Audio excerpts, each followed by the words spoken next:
సింగరేణి అభివృద్ధి లక్ష్యంగా రాష్ట్ర ప్రభుత్వం పనిచేస్తుందన్నారు డిప్యూటీ సీఎం భట్టి విక్రమార్క. ప్రస్తుత పోటీ మార్కెట్లో సింగరేణి నిలదొక్కుకోవాలంటే ఇతర రాష్ట్రాల్లో కొత్త బ్లాకులను సాధించవలసిన అవసరం ఉందన్నారు.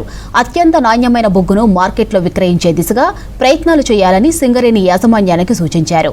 సెక్రటేరియట్లో సింగరేణి కోల్డ్ బెడ్ ఎమ్మెల్యేలతో కలిసి సమీక్ష నిర్వహించారు.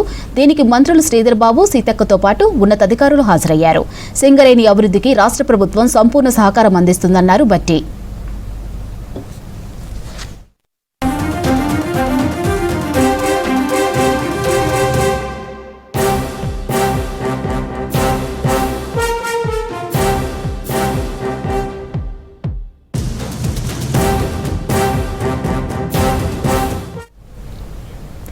తెలంగాణ కొంగు బంగారమైన సింగరేణితో పాటు కోల్ బెల్ట్ అభివృద్ధి లక్ష్యంగా ప్రజాప్రభుత్వం పనిచేస్తుందని చెప్పారు. ఎన్నికల టైంలో ఇచ్చిన కోల్ బెల్ట్ ఇచ్చిన హామీలను ప్రభుత్వం అమలు చేస్తుందన్నారు.